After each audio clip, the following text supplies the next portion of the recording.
ఏందిరా బాబు మళ్ళీ వచ్చావు, ఒక అరకిలో గిరాకన్నా కానీ తర్వాత వేస్తా కదా. అప్పుడు పొద్దున్నే వచ్చేసి ఇప్పుడే ఒక పీస్ వేసాను, మళ్ళీ అంతలోకి అట్లయితే ఎట్లా చెప్పు.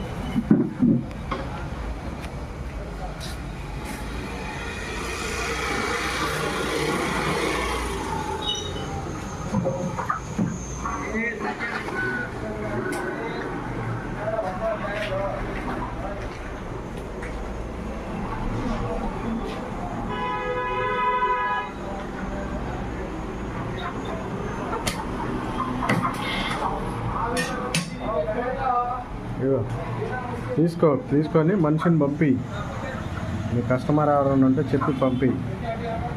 సార్కి బోని కాలేదంట, వెళ్ళే కేజీ ఫోన్ అయినా చేయండి.